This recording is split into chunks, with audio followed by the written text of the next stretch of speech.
Hi, and welcome to the Unhinged History Podcast, the podcast where two absolute compulsive dog owners who love history stories will research them out the yin yang and then come back and tell the other one the story they've only recently learned. I'm host one, I'm Teresa, and that is Angie. I was totally going to cut you off and I didn't. I'm Angie. Hi, I'm host two. I realize I should say this out loud because we haven't said it for the longest time. If you're trying to get a hold of us, we have a email that I check bi-weekly, twice a week, not once every other week. Not And it like a is, paycheck? yeah, it is unhinged.historypod@gmail.com. Also, we have a Patreon, so you can get on that and interact. I mean, if you do the Patreon, there's the free version, which is the same as what you're doing now, conceivably. But we have cool things as well. Like Angie made a bingo card. And so you can follow along at home and figure out, like, have we said the thing? Maybe it was a tombstone quote. Maybe Angie burped on the mic. Who knows? Wow. Calling me out with my government name like that, huh? Okay. Would you like me to play some of the sound bites that I've saved on my No, I'd computer over the like you last to couple of keep them years? for forever. You Because keep them. at some point, I just randomly messaged them to Ian just so he knows some of your antics. Oh, he's aware. He's married to me. I know, but it sounds different coming from a voice note from a random woman. That would be awesome if he thought you were a random woman sending him a voice note, but he is fully aware of who you are too. I mean, I can spoof my number. I can do all kinds of stuff. All right. I'm not I like motivated this. enough to do that, but I could. You I know, understand the technology to do so. as you should. Good for you. I It's believe not in you. my fault that I'm lazy. I mean, don't, you know what? Let's not read into this. You want to carry on? Sally Yeah, you know forth. what? I go first today. Should I just go first? Yeah, cut me off, would you? Yeah, you know what? I'm just gonna tell my story, but first I gotta find my sources. Um, okay. My sources are an Al Jazeera article, Hitting hard. just a profile on this person. Wikipedia has a really delightful timeline. Thank God. There is a book called a book by John Mann. At this point, I now have to tell you his name. Uh, Saladin, the Sultan who vanquished the Crusaders and built an Islamic empire. There is also a really delightful book by Sir Stanley Lane Poole called Saladin and the Fall of the Kingdom of Jerusalem. There is a very short write-up on PBS that was cute. That's a weird word, but anyway. Historymaps.com, a YouTube by Bellum et Historia, and then another biographics YouTube because I just think that guy is fantastic. And then there's a source called Free Quran Education. It's got videos, and it is also on the Battle of Al Babin. And for the record, I never do this, but I would like to call my part of the story, and then he died. Okay, do you know There you who go. feels lost and confused? Me. You. I Yeah, feel that good, way. good. It'll all work itself out here shortly. All right. So I had this like massive big backstory to sort of show you the world that our man was born into, but for the sake of our brains, because it's huge, what you need to know is that he was born into a world that is incredibly diverse, rich in culture, education, and religion. But along with that, there's also a lot of infighting, and they all have one common problem, which is the Crusaders. Let's see, it's them white peoples. It's them white people at it again, right? Okay. So, Salah ad-Din Yusuf ibn Ayyub who we would become to be known as Salahuddin or Saladin or Saladin, however you want to pronounce it, because I have a feeling that bro was just like, however you're going to say it. I mean, honestly, as soon as You're like white. you pulled the like the pronunciation away, I was like, "Oh, that dude." Yeah. And that I personally love Salahuddin. I think that sounds so beautiful. But in the West and for the modern world, he is known as Saladin. He is born around 1137 in Tikrit, which is in modern Iraq, to a Kurdish family from the Rawadiya tribe. As the story goes, and I'm gonna give you a disclaimer here. His story is so big and there are so many people involved that I like distilled it down to fit. Otherwise, we'd be here for 17 business days. Okay. So, if he's interesting to you, please go look him up. There's a lot of great resources and just a lot of really fun stuff to learn. Okay, so the night he's born, at least that's how the story goes, his family has to flee his birthplace um due to some problems his dear old dad had gotten into. Basically, his father, his full name is Najim al-Din Ayyub ibn Sahadi. He's a Kurdish soldier of fortune who takes service under these Seljuk Turkish rulers in both Iraq and Syria, and he sort of houses the enemy for a little bit, but also, and more importantly, in this moment, he has a brother. His brother is called Asad ad-Din Shakur, and he has just killed the close friend of a regional military governor. All This right. is problematic. Yeah, they are movers and shakers in the worst way. In this particular case, yes. So the whole family has to flee. And he he joins the service. So they flee his birthplace and his father joins the service of Ahmed Aden Zengi. He's in Mosul and then he's going to later appoint Saladin's father to the governor of a place called Baalbek. So all of this is just sort of setting the stage for the rise of Saladin's dynasty. They resettle, they eventually move to Damascus, and eventually Saladin himself is also going to enter into the service of Zengi, this regional ruler, okay? But before that, he grows up like he has to get an education, right? Because education is important. He grows up in he spends his teenage years in Damascus, but before that, he is studying astronomy, the Elucid, he's studying law, he's studying the Quran, Arab genealogy, horse breeding, poetry. He speaks Kurdish, Arabic, Turkish, and Persian, Holy crap. right? He is not specifically educated to rule.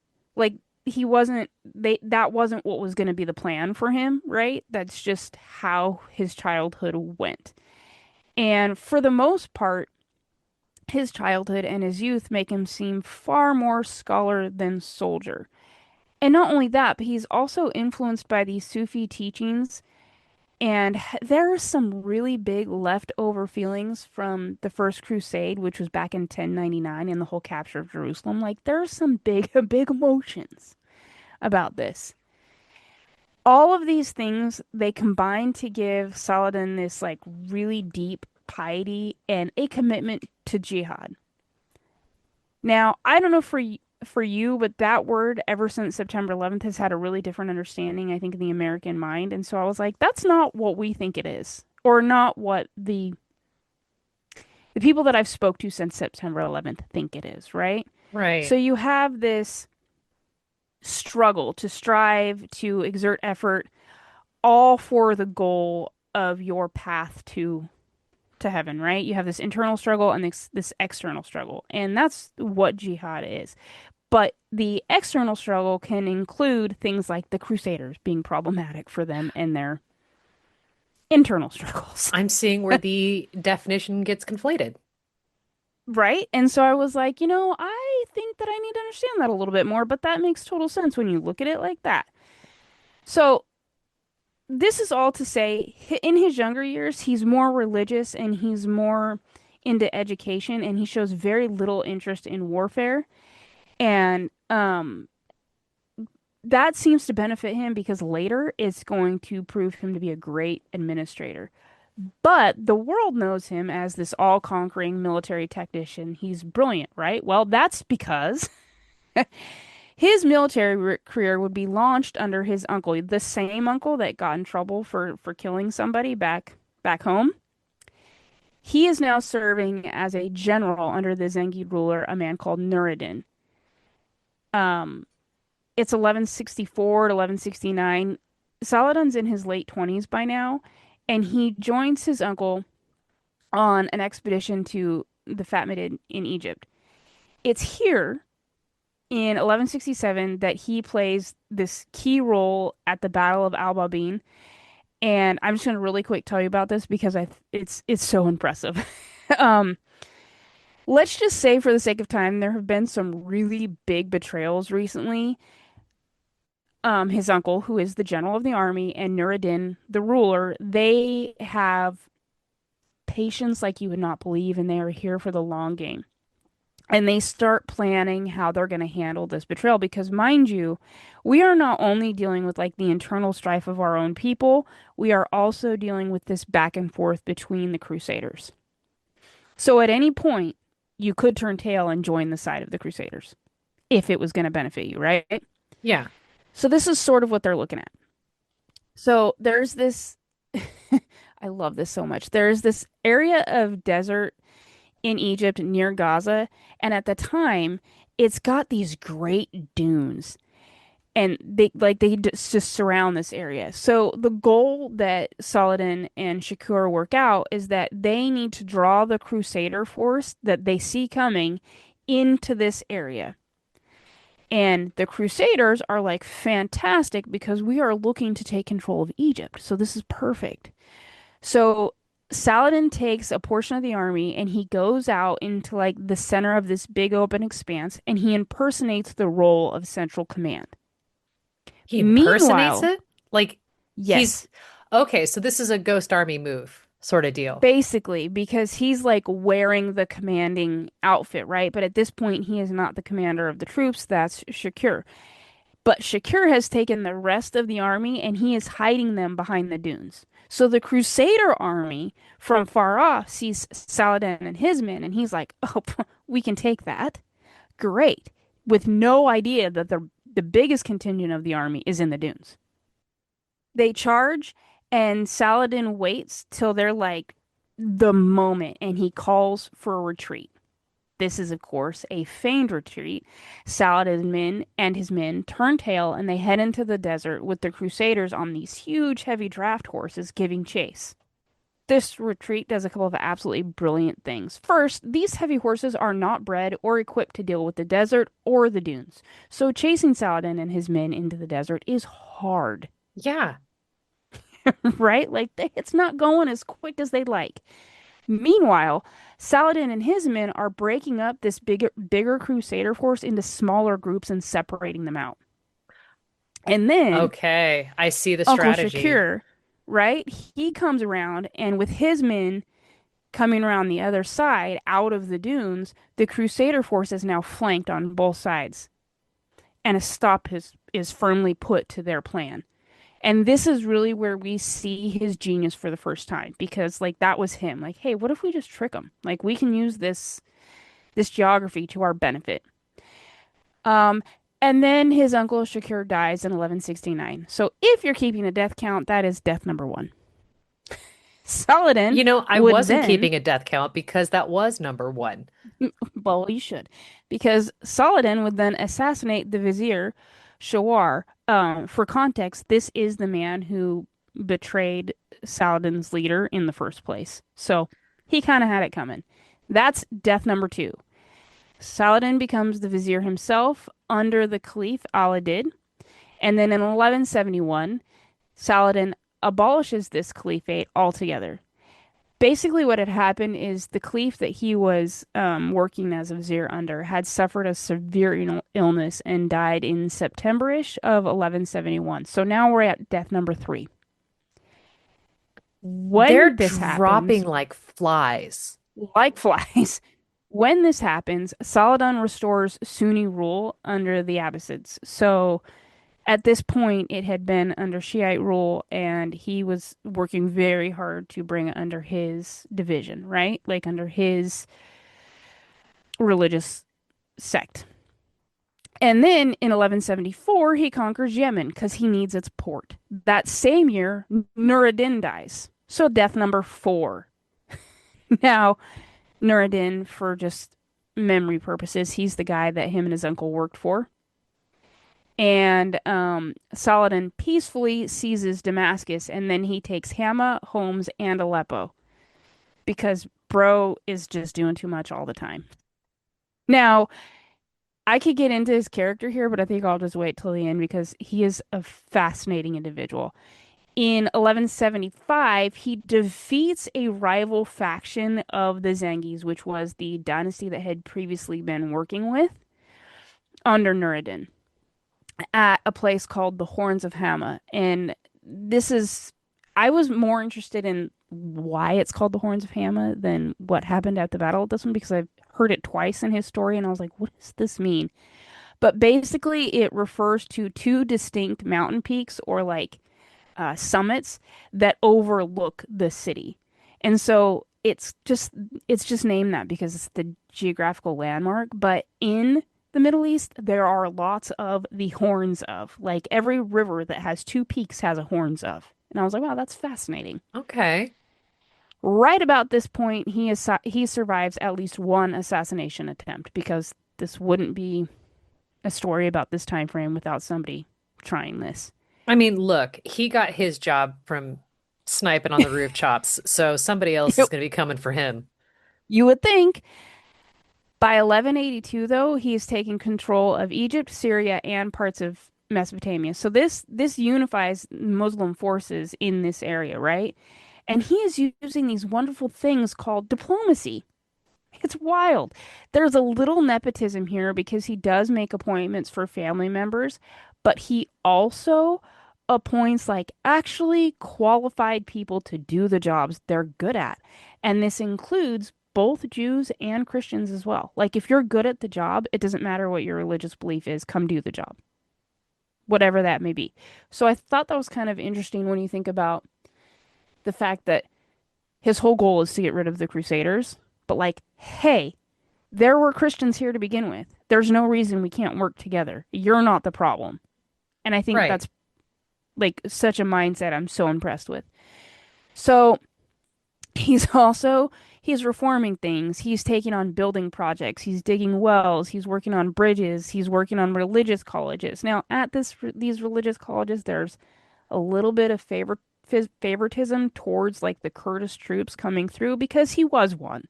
So it sort of makes sense that you would want people of your history to have some sort of boon, I guess. That's how I took it when I read it. And then for this next little bit, I'm just going to give you a quick timeline for context because otherwise we'd be here for days. But it's safe to say that at this time, Saladin has forged the Ayyubid Empire and it stretches from Egypt to Yemen and northern Mesopotamia. So That's get that massive. visual map. Like it's huge, right? While running this empire, he also has to deal with internal revolts that are not easily dealt with, but he's handling them. He is also raiding Crusader lands repeatedly. He suffers some setbacks. There is one against King Baldwin the Fourth at, I always pronounce this wrong, so please stick with me. Montegassard. I know it's wrong, but he suffers a bit of a setback there. But then he also has some victories too. We have places like Jacob's Ford in 1179 that he handles quite beautifully. And then a man called Renaud of Chatillon shows up. And this guy has been crusading and raiding the Red Sea, which is threatening places like Mecca. So this is very problematic for my guy here because not only is this man raiding the areas near the holy city, he has also raided a caravan that Saladin's sister was in, and she's murdered. Oh, yeah, this So is he's how we got some wake up beef. the dragon. Right. He's a little bit, oh, this guy's problematic. And then war, like all out war, finally breaks out. And all of this is basically leading to the Battle of Hattin on July 4th in 1187, which is like the battle that firmly put Saladin in the history books.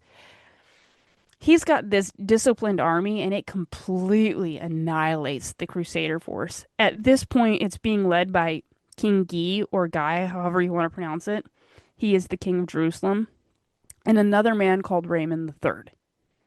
I can get into the battle here if you really want to because it is pretty impressive, but we don't have to. That said, after the battle, he captures Renaud, this guy that he's had the beef with, and King Guy. And he promptly executes Renaud and then drops this iconic line. It's not the want of kings to kill kings, but that man had transgressed all bounds. That man had it Bro, I coming. hate that guy. Right?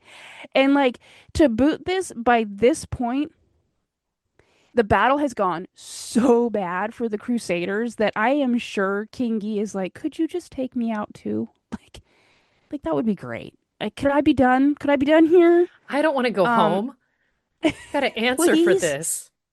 please take me home. Like, it was a travesty, and at every a travesty for the Crusaders. At every point in this battle, which only lasted a day, Oh, crap. the, the Saladin's men were better outfitted, better rested, and better disciplined than the entire Crusader force, and they knew what they were doing.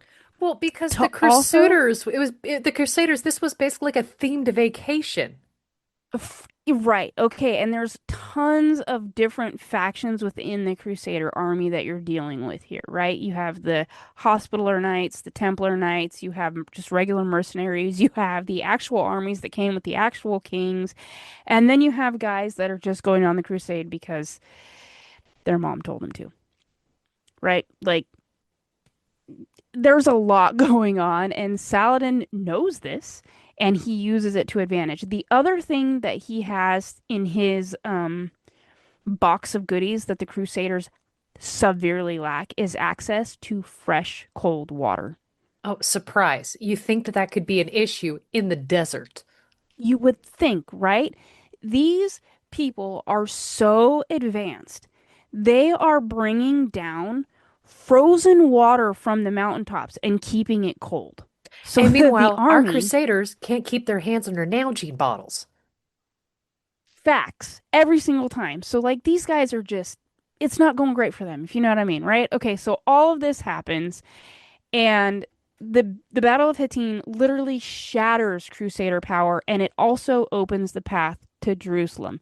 And this is a huge marking point in the Muslim counter crusade. So not only has this happened, like not only has the battle like absolutely destroyed their forces, the other thing that happens is it is a massive decline in morale because one of the things that the crusaders are carrying is a piece of what they believe to be the true cross, which Saladin takes. Okay, if this is one of the things my mom used to tell me, if you really like that toy, leave it at home. You're going to You would take it, think. you're going to leave it, you're going to lose it, and then I'm going to have to hear about little Betsy Boo Boo being stuck on the side of the road because you heaved her out the window. You would think. Now, here's the crazy thing. The last time anybody saw this, it was in Damascus. Nobody has seen it since. It has been lost to time. Like, nobody knows where this chunk of the true cross went. And We it's have not wood, seen so it it since. it's disintegrated. Let's be Well, honest. they've encased it in gold at this point. Like, it is encased in gold and they're carrying it around. I saw some different imagery of it. Some of it had like it cased in the center of a bigger cross that they were like carrying. Um, some people think maybe perhaps encased in gold and then put obviously in some sort of safety box, that kind of thing. But at the end of the day, it doesn't really matter. What's happened is the true cross, this chunk of the true cross has been encased in gold and lost. We haven't seen it since. After Hattin, Saladin sieges Jerusalem and he captures it on October 2nd, 1187. And unlike the 1099 Crusader massacre, he offers generous ransom terms for men, women, children, everybody. Poor prisoners, so the poor stuck in Jerusalem, they are freed en masse. The Patriarch of Jerusalem is a man called Heracles, and he raises funds. And then Saladin's brother also just releases thousands more people because we are not about causing problems for the people in the city we've just besieged. Like, this isn't what it's about. You guys didn't cause this problem, they did. Right. So you go about your life. Eventually, poor King Yi does get released in 1188. And I'm sure the whole time he's like, Mother of God, Mother of God, Mother of God, I've been this trying to guy. die. They have started to force feed me. Don't send me This home. this whole time. But also, Saladin's a great conversationalist, so I don't really know what I think about this. So then, because we can't have a story about the Crusades without bringing in our boy Richard the Lionheart, the fall of Jerusalem would, of course, trigger the Third Crusade, which would go on from 1189 to 1192. And this crusade would see Saladin facing Europe's greatest kings, most notably Richard the First of England, Richard the Lionheart. His mother, Eleanor of Aquitaine, who I covered in episode 77, she had attended the Second Crusade in 1147, By the way, like real it was quick, Coachella. when you said Richard the Lionheart, his mom, and I was like, okay, I had forgot it was Eleanor of Aquitaine. I just thought it was some woman. Some woman, this broad, she had come previous to the Crusades, so it's like a family tradition, you know? But on to Richard, because their story together to me, like the book, I have one book that I'm reading and one book that I listened to, and the book that I listened to gave me such funny visuals for the time between Richard and Saladin. First of all, by the time Richard enters the picture, Saladin's in his 50s. He is like, I have literally been fighting this war my whole life. My I would back like a hurts. vacation, pretty much. And then this guy shows up. And they go back and forth for what seems like forever. And it gives me these two images that I just can't get out of my mind. One is it's like the scene in Deadpool and Wolverine fighting in the minivan where they just can't stop. Like, it gives me that. Or it's two of the Tis But a Scratch Knight from Monty Python, like just facing each other back and forth, back and forth. There is one point where they are both sick. They are both dealing with things like scurvy and other uncomfortableness of battle. And they're literally just like, okay, let's do it again. All right. There's a story about Saladin finding out that Richard is like unbearably sick, and this doesn't sit well with him. Like, as far as he's concerned, this is about honor, and I can't fight a sick man. So So I'll he send to sends my his physician. physicians, Oh, I called it. right? His fresh water, his good dates, like fruit, mangoes, like maybe probably not mangoes, but all the things, right? To help Richard like get over it because quite frankly, I just can't fight a dying man. Um, This is giving Wesley of the Princess Bride. yes, yeah, you're absolutely right. There's this long siege from 89 to 91, which ends in the Muslim defeat, and Richard infamously massacres 3,000 prisoners. Not so cool with everybody here, right? At a place called Arishof in September of 91, Saladin suffers huge losses and he withdraws strategically. At this point, King Richard would take Jaffa and Saladin would completely dismantle Ascalon. So they're like sort of trying to come to a truce here, but it's just not always working. There is the Battle of Jaffa, which is like a dramatic near miss, and it sees Richard relieve the city just in time.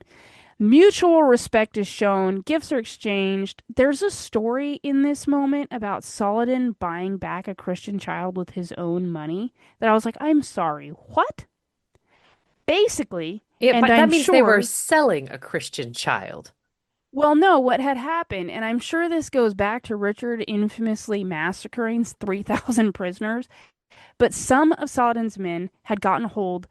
One story says of the mother and the child, one story says just of the child, and they're just like gonna keep it for whatever reason. And Saladin's like, actually, no. Ransom the child. I will pay it and give the child back to his mother. And like that's the end of it. Because for him, it was never about the people, your average people. It was never about that. He wanted them to be able to go about their lives, and we are literally just stopping that from happening. So he was doing whatever he could to ensure that your average Joes continued on making bread, going to school, things like that. There are Eh, at this point, I go was ahead. going to say, you bring up a good point because the average Joe is still living their life. They're still going to work. They're still Right. doing laundry, and crusaders are stumbling through their living room. Every day, like all the time. So he's doing his best. And I think for his part, probably King Richard is too, but it's not always going great. He makes poor life choices like we all do, but not quite on the scale that he did. Um, there are at this point there are negotiations like between marriage proposals, but they all fail. And then in 1192,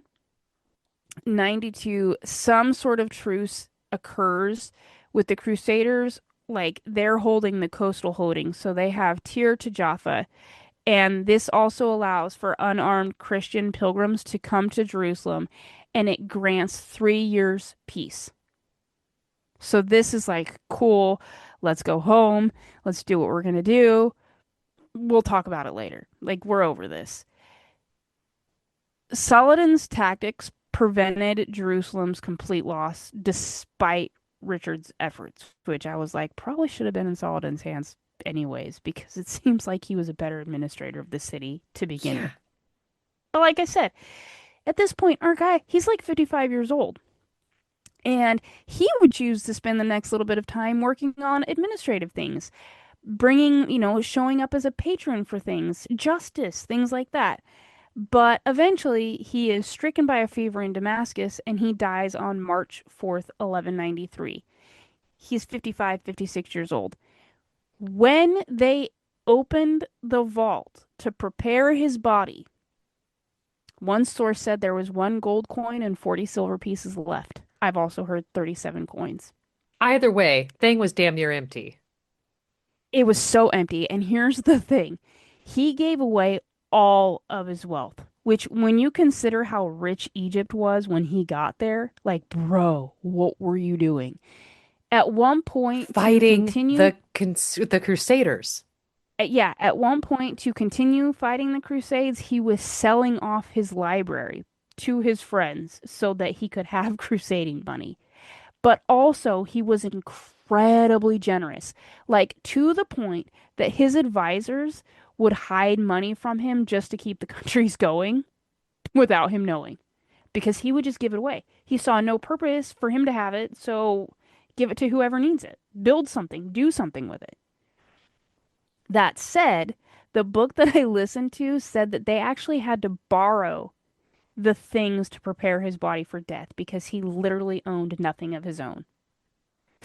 So, Wow. which is crazy to me when you think about the vast amount of land that he possessed, that he could have sort of kept to himself the riches of, and he did not. He gave it all away. He is buried in the Umayyad Mosque Garden Mausoleum in Damascus. It's in a simple wooden coffin.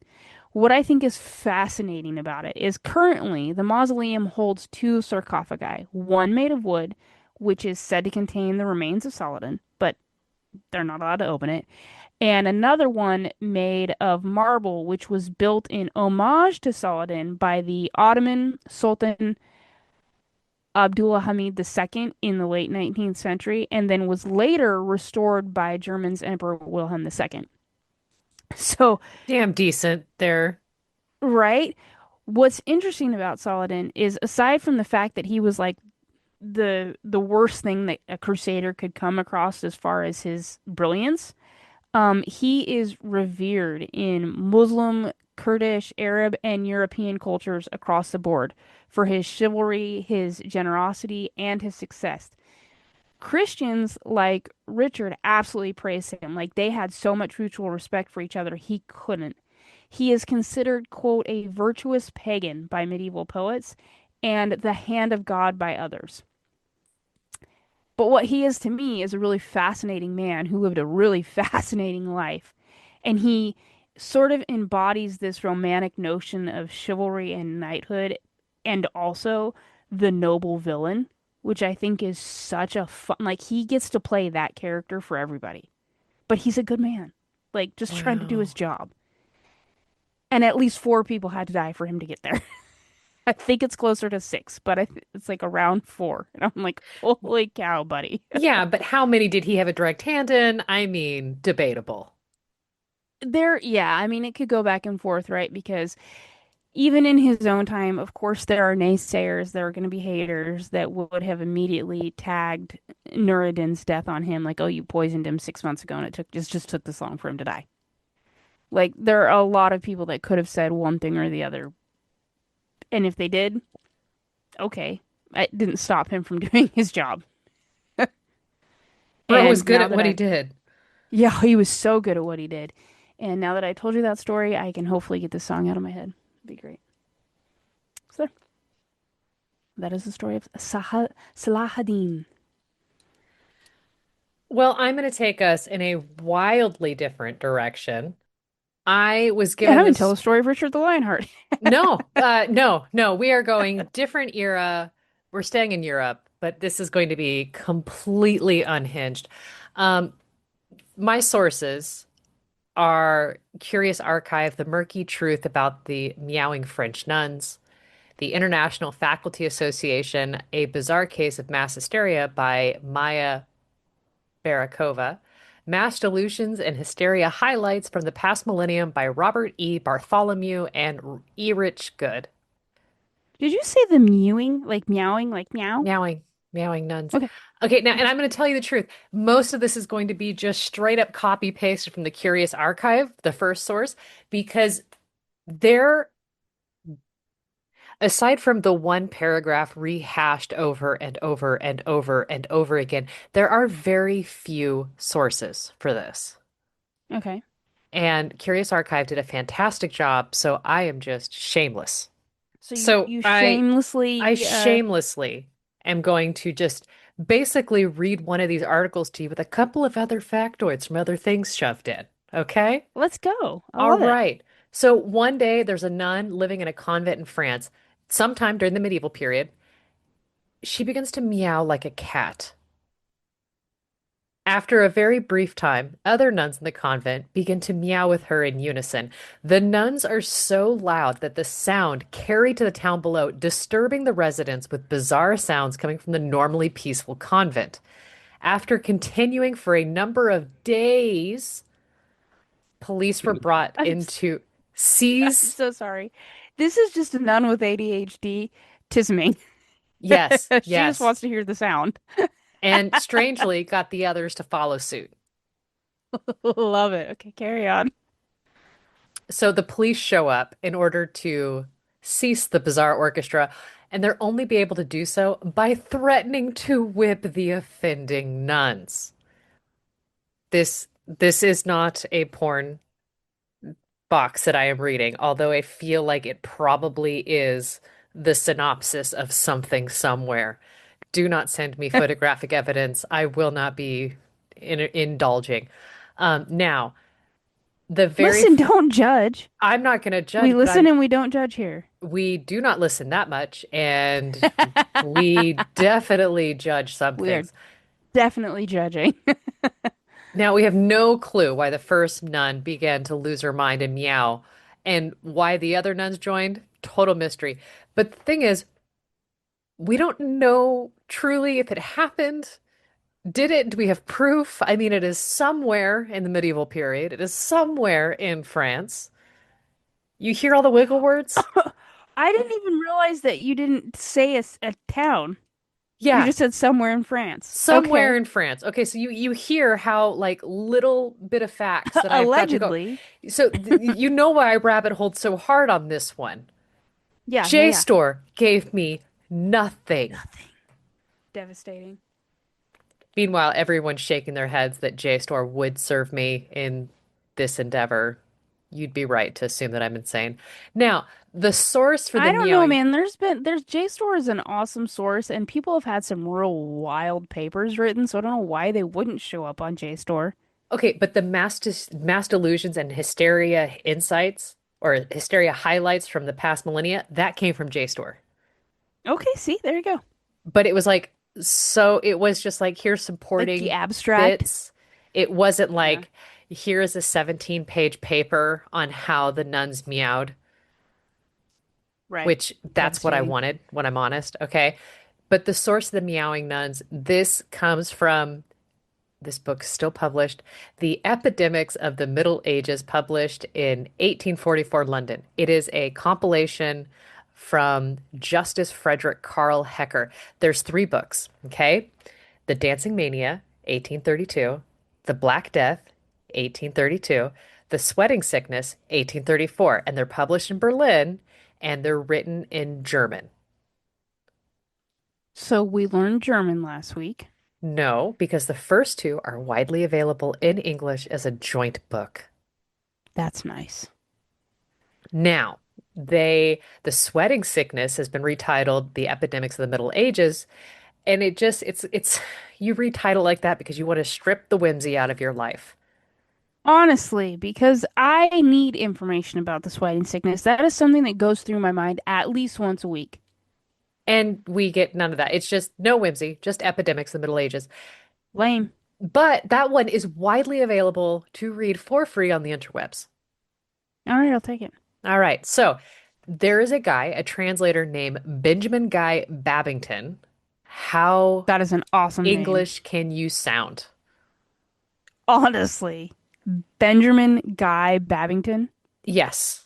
I know what he looks like. I don't even need you to describe his picture. The ascot wearing motherfucker right here. Perfect. Now, Yeah. he is the one, not Hecker, that mentions the meowing nuns in a note that he leaves in his translation in The Dancing Mania. In his note, he writes, quote, I have read a good medical work that a nun in a very large convent in France began to mew like a cat. Shortly afterwards, other nuns also mewed. At last, all the nuns mewed together every day for a certain time for several hours together. The whole surrounding Christian neighborhood heard, with equal chagrin and astonishment, this daily cat concert, which did not cease until all the nuns were informed that a company of soldiers were placed by the police before the entrance of the convent, and that they would be provided with rods and would continue whipping until they promised not to mew any more. That is the most British paragraph I've ever heard. Chagrin. Exactly, right? They I didn't love it. register their concern over lesbian tendencies, though. You get to only use that one once, you know? When I was thinking about that, though, I was thinking that they did in the dancing plague that we covered in a previous episode, there was no threats of violence. Like the city of Strasbourg provided food, DJs, dance floors, Yeah, that's but right. I was did like, didn't they not build a stage for threaten them? violence. Yeah, they got a stage. Yeah, that's what I thought. But France is not about it. You'll be stopping right now. We're done yeah, with listening to we're you over now. it. Yeah. Now, Robert E. Bartholomew and Eric Good write, during the Middle Ages, dozens of outbreaks of hysterical fits and imitative behaviors were reported among the repressed nuns cloistered in European convents. Volunteers, definitely in quotation marks, were often forced by their parents into joining religious orders against their will and to lead celibate lives that included vows of poverty, demanding physical labor. During this time, it was widely believed that humans could be possessed by certain animals, such as wolves. In France, cats were particularly despised as they were considered familiar with the devil. It was perhaps this context that triggered the unusual episode of collective behavior described in the passage. All I have to say is they are leaving out the fact that yes, some were sent to the convents and some of them had girlfriends that would burn it down to get you out. Thank you, Julia. What is her last name? Dobney. Julie Dobney. Dobney. Just saying. Now, my big problem with that and all of this is that they are taking this event at face value. They're just like, yeah, bunch of nuns got together, meowed at the Started me moon. out. Yeah. Yeah. And I'm just like, okay. Now, there's other articles that, would go on to be like, cats, they're in league with the devil, tied to superstitions. This is why. the nuns would be so feared for meowing, right? How dare you? Right. It's but it's thinking back, like, and I want to, like, why did they start meowing in the first place? What is the reason for the mass hysteria? Because at least in Strasbourg, we have, the lots of political instability, food shortages. There was syphilis ripping its way through the countryside. Lots of things to be Yeah, concerned about. that sort of explained that behavior for sure. Yeah. And so And it was, honestly, blaming this devil for cats meowing is just like it's giving the devil looking for ways to irritate people. I think he's got other plans. I think he's going to go a little bit bigger than you. Yeah, that's what I'm saying. Yeah, Yeah. exactly. So one of the sources said we should consider looking at this from perspective of somebody living in a monastery in the Middle Ages. So back then, joining a convent, just like we kind of said before, I'm going to double tap here, would mean being socially isolated with a near starvation regimen. Oh, I didn't realize rations were that short.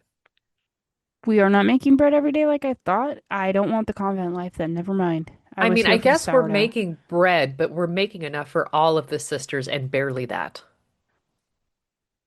Well, that's stupid because my sourdough recipe gives me 2 loaves. How many sisters are here not making bread? They're maybe doing the daily long prayers. Oh, okay. Anyway, carry on then. But apparently, this would require maybe an outlet for frustrations. So, Okay. constant labor, poverty, emotional deprivation, they start acting out. Now, Okay. there have been, brace yourself for this next line. There have been cases in Germany and even the Netherlands of nuns biting people. Biting Listen, I people. like my seclusion. As a biter, I typically just go for husband. Um, Yeah, that's who I'm down on. yeah, but the concept of biting humans is, kind of mild apparently. Doesn't feel mild to the meowing. I feel like they are placing emphasis on the wrong thing, a group of meowing people versus those with teeth. Yeah, those choosing to use their teeth. Yeah. Yeah, I feel like, once you become a weapon, there's issues. But I guess it all goes back to the fact that the nuns started meowing that bothered them. So the back to the cat concert, we only really have that one instance, that one little mention by Babington. But we don't have any information other than a very large convent that was in a good medical work. There's no date, but the translator, Babington himself, felt that this was worth to add to the conversation on medieval epidemics. And so, because the Middle Ages stretch from 500 to 1500 CE,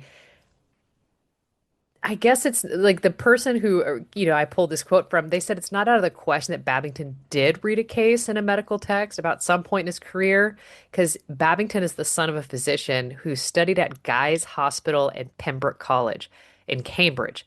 He received his doctorate in 1831. He lectured at Royal College of Physicians and also acted as president of numerous medical societies. So he's got some chops. So if he says Yeah, he okay. read something, maybe he did. I'm as frustrated with the author as like, why did he not cite the book? Now, Literally, cite your source. literally, especially if you're providing the footnotes. Now, when you research this, there's going to be online sources that claim that this meowing nun incident occurs in 1850 or 1844, but apparently that's just confusing the publication date of Babington's footnote in the epidemics of the Middle Ages, not the date of Oh, the okay. event. That makes sense. Okay. Now, if you look back 50 years before that work was published, you might find the name of Babington's quote, good medical work. Originally published in 1780s, there's a Swiss physician and philosopher named Johann George Zimmermann's. He has a book called Solitude, and this examines the effects of isolation on the mind and the recommended balance between both solitude and society. He has a chapter on the influence of solitude in the imagination. and our meowing nuns, they come to the forefront. Okay. Quote, a French medical writer of great merit and undoubted veracity relates that in a convent of nuns where the sisterhood was unusually numerous, one of those secluded fair ones was seized with a strange impulse to mew like a cat. That several others of the nuns in a short time followed her example, and at length this uncountable propensity became general throughout the convent. The whole sisterhood joined at stated periods in the practice of mewing, and it continued for several hours. I want it to be real so. I want to be real too, especially when he's like, she was hot because she was the fair one. Yeah. Oh my Like, gosh. And he's got also, why details. would you make that up? Have you been on the internet before? I feel like Yeah, there's, okay. You yeah. know what? I feel like there's some fan fiction. Yeah, okay. Carry on. But this thing is another dead end because we don't have any more detail than we had originally, other than the first nun was hot. Now, they both like apparently How does Zimmerman, he know? his source that he doesn't quote. Of course, of course, of course, of course. So either we got Babington making a vague reference to Zimmerman in the solitude thing that I just quoted, or both men are quoting the same medical text that nobody decides to say the name or source, but they do happen. Now, so the previous medical text, it could have been lost, it could have been destroyed. The Library of Alexandria could have contained it and burned down, and somehow Babington and Zimmerman knew about it, but their copy strangely got lost. Or it could just be living in someone's private collection. We don't know. So if you have an old book about meowing nuns, would you please write it at unhinged.historypod@gmail.com? For We'd the like love to of see your God. source, please. Yes. But now, the whole thing strangely could have happened, right? It could have been a rebellion, it could have been a weird prank. Or Zimmerman, he hypothesized that this could have been the influence of solitude on the mind, Okay. which, you know what? We had the dancing plagues, plural. So stranger things have happened, I suppose. Yeah. But perhaps the unknown medical writer who shared his findings with Zimmerman in conversation, maybe it never went further, maybe he never wrote it down, and so Zimmerman was just going off the top, writing down the conversation. We don't know, because there's no way to prove that this event took place. Right, right. Or it could be that Zimmerman made the entire thing up. Okay. Because on page 211 of Solitude, when he introduces the meowing nuns, he includes this statement. The female mind is still more subject to these delusions of disordered fantasy, for, as their feelings are more exquisite, their passions warmer, and their imaginations more active than those of the other sex, solitude, when carried to excess, affects them to a much greater degree. Cool, bro. I can't tell if that's a compliment. I don't think so. I think this is a man Yeah. saying women are the crazy ones when I've Frivolous. I've never been so angry that I've threatened to kill somebody with a sword like we see all throughout history of men. Yeah. I mean, we've got Julie Dobney, but a couple of other I sword mean, we fighters. have some women that have done a thing or two. But they're the Uh, exceptions to the rule. but for the most part, a mewing lady is probably just talking to her cat. Right. Or just screwing around. Yeah. The the ADHD hits me and you get that sound and you just can't stop. And the For me, it's this aglalia phrase. just takes over, and next thing you Oh, know, dude. Both me and my coworker. Okay, okay, okay, okay, okay, okay, okay, okay, okay, okay. 4 hours. I Yeah, would got it. introduce you to the business end of a stapler. I, I would listen. I tried the first time and was like, actually, that's kind of a near tick. I do like the way that rolls off the tongue. I hate it Mm. here. This is why I work remote and I stay in my office with my door shut, my noise canceling headphones on. I Anyhow, can't wear noise canceling headphones because he gets upset that I'm not listening to him. and then he okays louder. Yeah, pretty much. But either way, I can't prove if it didn't or didn't happen. It theoretically could have, theoretically couldn't have, or maybe not It didn't. happened.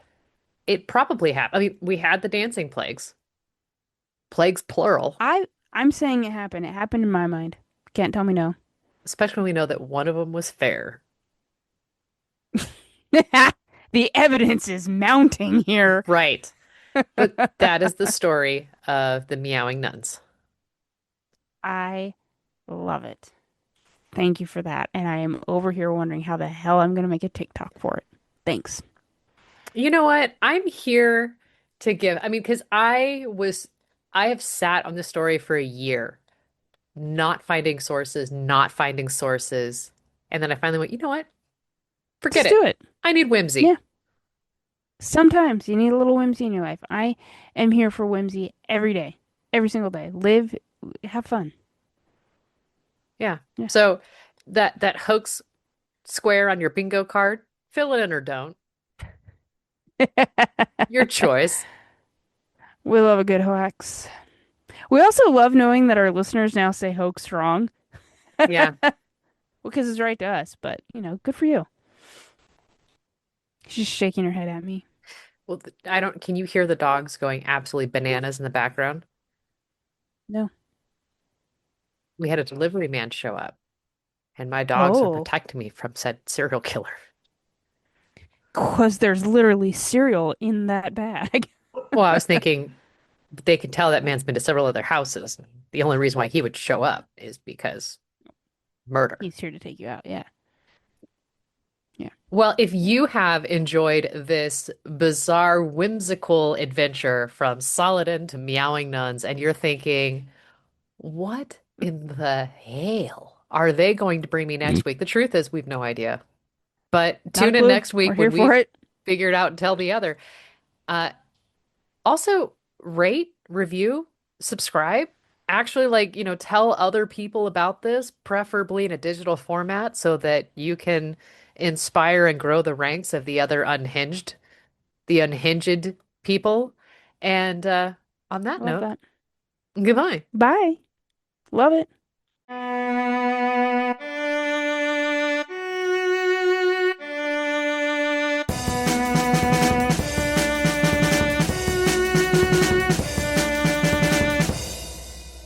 I didn't shit in your pillowcase.